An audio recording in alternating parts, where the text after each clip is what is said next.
ചാനലുകളും ചർച്ച ചെയ്യുന്ന വികസനങ്ങളെ പറ്റിയിട്ടാണ്. പ്രതിവർഷം വികസനം ഇല്ലാന്ന് എപ്പോഴും പറയും, ഭരണപക്ഷം പറയും ഭയങ്കര വികസനമാണ്. ഈ വികസനം സാധാരണ ജനം എന്നുള്ള രീതിയിൽ നമുക്ക് എൻജോയ് ചെയ്യാൻ പറ്റുന്നില്ല എന്നുള്ള ഏറ്റവും വലിയ കാര്യമാണ്. തീർച്ചയായിട്ടും. ഇപ്പോൾ നാഷണൽ ഹൈവേ വികസിക്കുന്നു, അല്ലെങ്കിൽ ഫ്ലൈ ഓവറുകൾ വരുന്നു. ട്രിവാൻഡ്രത്ത് നിന്ന് കൊല്ലം വരെ പോകാൻ പണ്ട് എത്ര സമയം? ഒരു റോഡായിരുന്ന സമയത്ത് ഞാൻ ഒരു 30 വർഷമായിട്ട് യാത്ര ചെയ്തിരിക്കുന്ന ആളാണ്, ബൈ റോഡ്. അപ്പോൾ ഒരു മണിക്കൂർ 20 മിനിറ്റ് മതി ശരാശരി കൊല്ലം വരെ എത്താം. ഒരു ചായയും കൂടെ ഒക്കെ കുടിച്ചാൽ പരമാവധി 1.5 മണിക്കൂർ. തീർച്ചയായിട്ടും 1.5 മണിക്കൂർ. പക്ഷെ ഇപ്പൊ 3.5 മണിക്കൂർ ഉണ്ടെങ്കിൽ പോലും കൊല്ലത്ത് എത്താൻ കഴിയില്ല. അതുപോലെ അതിശയിപ്പിക്കുന്ന ഒരു രീതിയുണ്ട്. കഴക്കൂട്ടത്തൊരു ഫ്ലൈ ഓവർ വന്നിട്ടുണ്ട്. ആ ഫ്ലൈ ഓവർ വരുന്നതിന് മുന്നേ ആ 35 കിലോമീറ്റർ, തിരുവനന്തപുരത്ത് 35-37 കിലോമീറ്റർ എനിക്ക് സഞ്ചരിക്കാൻ 30 മിനിറ്റ് മതിയെങ്കിൽ ഇപ്പോൾ 45 മിനിറ്റ്. അത് ഗവൺമെന്റ് കുറ്റമല്ല, അത്രമാത്രം വാഹനങ്ങളും രാജ്യത്തെ ജനങ്ങളും അവരുടെ പ്രവർത്തന മേഖലകൾ വർദ്ധിക്കുകയും രാജ്യം വളരുന്നതിനനുസരിച്ചിട്ട്. അല്ല, അതിന്റെ പ്രധാനപ്പെട്ട കാര്യങ്ങൾ അതല്ല. ഇത് ഈ റോഡുകൾ വരുമ്പോൾ നമ്മുടെ നാട്ടിലെ ചില ആൾക്കാർ വന്ന് തടസ്സപ്പെടുത്തും. ഇവിടെ ഫ്ലൈ ഓവർ വേണ്ട, ഇവിടെ ബിസിനസ് ഒക്കെ അവർ തടസ്സപ്പെടുത്തുമ്പോൾ ജനങ്ങളാണല്ലോ വലുത്, അവരത് ഉപേക്ഷിച്ചു പോകും. കുറെ കാലം കഴിയുമ്പോൾ ആ ഭാഗത്ത് വാഹനങ്ങൾ അനിയന്ത്രിതമായി പെരുകും. പല സ്ഥലങ്ങളിൽ നിന്നും വരും ഒരു മാർഗം. അപ്പോൾ അവരെന്ത് ചെയ്യും? ഇവിടെ ഒരു മേൽപ്പാലം വരാം, പിന്നെ അവിടെ മേൽപ്പാലം വെക്കുന്നതാണ്. ഈഞ്ചക്കൽ എന്ന് പറയുന്ന ഇവിടുത്തെ പ്രധാനപ്പെട്ട സ്ഥലത്ത്, എയർപോർട്ട്, റെയിൽവേ സ്റ്റേഷൻ എല്ലായിടത്തും പോകുന്ന പ്രധാനപ്പെട്ട സ്ഥലത്ത് ഒരു മേൽപ്പാലം വരികയാണ്. 4 വർഷമായി പണിയുന്നത്. 4 പേര് അവിടെ എന്നും പണിയുന്നതാണ്. ഈ ഒരു 8 തൂണ് വയ്ക്കാൻ 4 വർഷം. ആ പ്രദേശത്തുള്ള കടക്കാരുടെ അവസ്ഥ ആലോചിക്കുക. ഇത് ബാംഗ്ലൂരോ ചെന്നൈയിലോ ഇല്ലെങ്കിൽ തമിഴ്നാടിൻ്റെ ഏതെങ്കിലും പ്രധാനപ്പെട്ട നഗര കേന്ദ്രങ്ങളിലോ അങ്ങ് പോയാൽ കഴിഞ്ഞ ഒരു 6 മാസത്തെ കണ്ടതിനേക്കാൾ നമ്മുടെ കണ്ണുകൾ കൊണ്ട് കാണാൻ കഴിയുന്ന വികസനങ്ങൾ അവിടെ വരുന്നുണ്ട്. നമ്മുടെ അവിടെ ഒരു ഫ്ലൈ ഓവർ തീരുമാനിക്കുമ്പോൾ 30 പേർ അനുകൂലിക്കുകയാണെങ്കിൽ 70 പേർ കാര്യമറിയാതെ അതിനെ എതിർക്കുകയാണ്.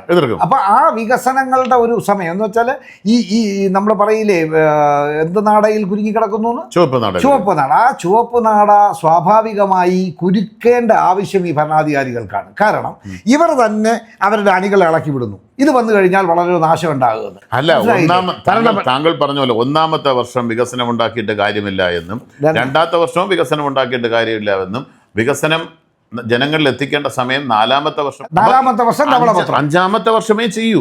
5-ാമത്തെ വർഷം ഉദ്ഘാടനം. ഈ ഉദ്ഘാടനം ചെയ്യുമ്പോൾ ഏതാണ്ട് ഇതിൽ പലയിടത്തും പൊടിഞ്ഞു വീഴും. അടുത്ത സർക്കാർ വന്നിട്ട് അന്വേഷണം വെക്കും, ആ റോഡ് ക്ലോസ് ചെയ്യും. യഥാർത്ഥത്തിൽ ഇതൊന്നും നമുക്ക് ഉപയോഗിക്കാൻ പറ്റുന്നില്ല ഉപയോഗിക്കാൻ പറ്റുന്ന ഒരു കാലം വരുമെന്നുള്ള പ്രതീക്ഷയിലാണ് ഞങ്ങളൊക്കെ പോകുന്നത്. പ്രിയപ്പെട്ട ജനങ്ങളെ, ഞങ്ങൾ പറഞ്ഞത് ശരിയായിട്ടുള്ള കാര്യങ്ങൾ തന്നെയാണ്. സാധാരണ ജനം എന്നുള്ള രീതിയിൽ നമ്മളങ്ങനെ ആഗ്രഹിച്ചുകൊണ്ടേയിരിക്കും. ഈ ആഗ്രഹങ്ങളൊന്നും നടക്കില്ല. ഈ യാത്രകളൊക്കെ അവസാനിപ്പിക്കേണ്ട സമയം കഴിഞ്ഞില്ലേ? സാധാരണ ഈ റോഡുകളിലൂടെ നമുക്ക് നന്നായി നടക്കുന്ന ഒരു കാലം വരണ്ടേ? അത് എത്ര കാലം പിന്നീട് കേന്ദ്രമാണ് ചെയ്യുന്നതെന്ന് സംസ്ഥാനമാണ് ചെയ്യുന്നതെന്ന് കേന്ദ്ര സർക്കാർ അങ്ങോട്ടും ഇങ്ങോട്ടും പഴിചാരി ഉദ്ഘാടനത്തിന് വിളിച്ചില്ലെന്ന് നിലവിളിക്കുക. ഇവിടെ സാധാരണ ജനത്തിന്റെ അവസ്ഥ വളരെ കഷ്ടമാണ്. നമ്മൾ ചെയ്യുന്ന ഈ ചർച്ച കൊണ്ട് ഒരു മാറ്റവും വരാൻ നമുക്കറിയാം, ഒരു മാറ്റവും വരാം. പക്ഷെ ഞങ്ങള് ഈ സമുദ്രത്തിലേക്ക് ഒരു കടുകുമണി എടുത്തെറിയുകയാണ്.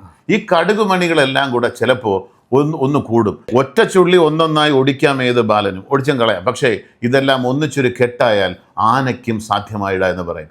ഇതുപോലെ ഇത്തരം ജാഥകൾക്കും, അതായത് മനുഷ്യനെ മെനക്കെടുത്തുന്ന യാത്രകൾക്കും, ഇതുപോലുള്ള വികസന പ്രവർത്തനങ്ങൾ വഴി ജനങ്ങളുടെ സാധാരണ സ്വൈരവികാരത്തെ തടസ്സപ്പെടുത്തുക.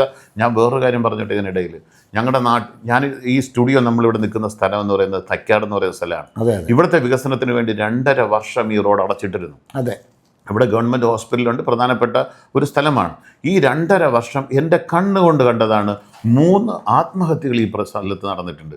കാരണം 2 ലക്ഷം 3 ലക്ഷത്തിൻ്റെ പകുതി കൊടുത്ത് കടയെടുത്തിട്ട് ആ കടയിലേക്ക് കയറാൻ പറ്റുന്നില്ല. ഒരാൾ കടയിൽ കിടന്ന് തന്നെ മരിച്ചു, അയാളവിടെ പട്ടിണി കിടന്ന് മരിച്ചു. ഇതാരും തിരിച്ചറിയുന്നില്ല. എത്രയോ ആൾക്കാർക്ക് ജോലി നഷ്ടപ്പെട്ടു. അതിലെനിക്കൊരു അഭിപ്രായമുണ്ട്, വികസനം വരുമ്പോൾ അത് ത്വരിതഗതിയിലാക്കണം. പക്ഷെ വികസനം വരുമ്പോൾ ഇത്തരം ബുദ്ധിമുട്ടുകളും സാധാരണ ജനങ്ങളോ ഇല്ലെങ്കിൽ വന്നോട്ടെ. അത് 2.5 വർഷം കാലദൈർഘ്യം. ഒരു മനുഷ്യന്റെ നല്ല അവസ്ഥ. പണ്ട് ദിലീപ് പറഞ്ഞു കേട്ടിട്ടുണ്ട്, ഒരു സൂപ്പർ സ്റ്റാറൊക്കെ ആയിട്ട് നിൽക്കാൻ കുറച്ചു കാലേ പറ്റുള്ളൂ.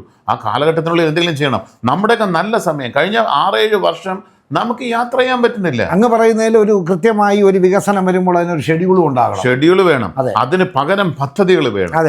കൃത്യമായിട്ടുള്ള. ഇത് ആരെങ്കിലുമൊക്കെ ഏതെങ്കിലും കുഴിയിൽ വീണ് മരിക്കുമ്പോഴാണ്. ഒരു സംശയം കൂടെ ചോദിക്കാനുണ്ട്. അത് എൻ്റെ ഒരു ഞാൻ കഴിഞ്ഞ കുറേ കാലമായിട്ട് മനസ്സിലാക്കുകയാണ്. ഒരു ഗവൺമെൻറ് മാറി ഒരു പുതിയ ഗവൺമെൻറ് വരുമ്പോൾ പുതിയ ഗവൺമെൻറ് ആദ്യമായി പറയുന്നത് അങ്ങ് പറഞ്ഞതുപോലെ ഖജനാവിൽ പൂച്ച പെറ്റ് കിടക്കുന്നു.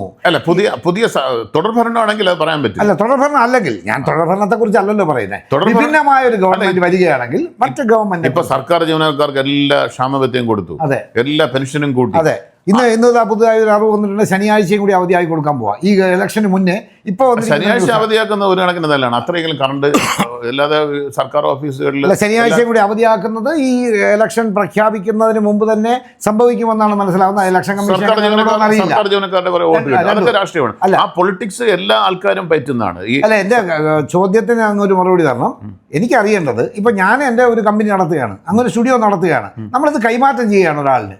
കൈമാറ്റം ചെയ്യുമ്പോൾ നമ്മൾ എന്താ ചെയ്യുക? ഇതിന് ഇത്ര ബാധ്യതയുണ്ട്, അല്ലെങ്കിൽ ഇതിന് ഇത്ര ആസ്തിയുണ്ട്, ഈ ആസ്തിമേലൊരു ഒരു തുക നിങ്ങൾ എനിക്ക് തരൂ എന്ന് പറഞ്ഞുകൊണ്ടായിരിക്കുമല്ലോ. അപ്പോൾ ഒരു ഗവൺമെന്റ് മാറുമ്പോൾ ഈ രാജ്യത്തെ അക്കൗണ്ട്സ് ജനറലോ അല്ലെങ്കിൽ ജനങ്ങളെ ബോധ്യപ്പെടുത്തണം, ഈ ഗവൺമെന്റ് ഞങ്ങളെ കയ്യിൽ ഏൽപ്പിക്കുമ്പോൾ ഇത്ര കോടി രൂപ ഇവിടെ ബാധ്യതയുണ്ട്, ഇത്ര കോടി രൂപ ഏകദേശം ഞങ്ങളുടെ കയ്യിൽ ഇനിയിപ്പോൾ 1,40,000 രൂപയേ ഉള്ളൂ അങ്ങോട്ട് സഞ്ചരിക്കാൻ, മന്ത്രിമാർക്കും ഗവൺമെന്റിനും എല്ലാം കൂടി എന്ന് പറയുന്ന ഒരു ലിഖിതമായ രേഖ നമ്മുടെ രാജ്യത്തെ ഈ 3.5 കോടി ജനങ്ങളുടെ മുമ്പിൽ വയ്ക്കുവാൻ കഴിവുള്ള ഇച്ഛാശക്തിയുള്ള ഒരു ഭരണാധികാരി ഈ രാജ്യത്തുണ്ടാവുന്നു. അതായത് ഇറങ്ങിപ്പോകുമ്പോൾ പറയണം, അല്ലെങ്കിൽ അവസാന വർഷം പറയണം, ഇത്ര രൂപ നമ്മുടെ ഖജനാവിലുണ്ട്, ഇന്ന വികസന പ്രവർത്തനങ്ങൾക്കുള്ള കാശ്. അതിനൊരു രജിസ്റ്റേർഡ് ആള് തന്നെയായിരിക്കണം അത് ഓതറൈസ് ചെയ്യേണ്ടത്. പ്രിയമുള്ളവരെ, ഇത്രയേ പറയാനുള്ളൂ. കേന്ദ്ര ഗവൺമെന്റ് പറയുന്നു നമ്മുടെ രാജ്യം വികസിച്ചു, ലോകത്തിലെ വലിയ ശക്തിയായി മാറുന്നു. സംസ്ഥാന സർക്കാർ പറയുന്നു നമ്മൾ വികസിച്ചു കൊണ്ടേയിരിക്കുകയാണ്, ഓരോ ദിവസവും വികസനങ്ങൾ വരുന്നു.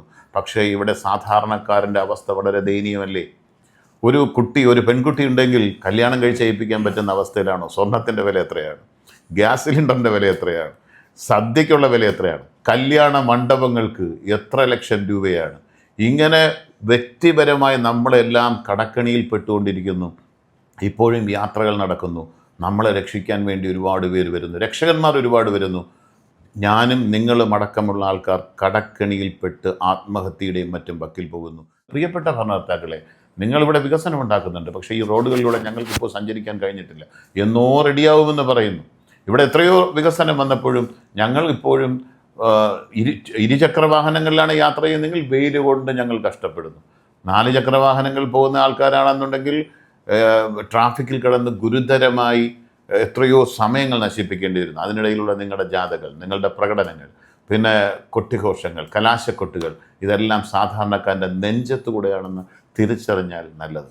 ഈ മണ്ണിൽ, ജനിച്ച മണ്ണിൽ ജീവിക്കുവാനുള്ള, കടമില്ലാതെ നന്നായി ജീവിക്കാൻ നമുക്ക് കഴിയുന്ന ഒരു കാലം വരണ്ടേ? അതിനായി പ്രാർത്ഥിക്കാം.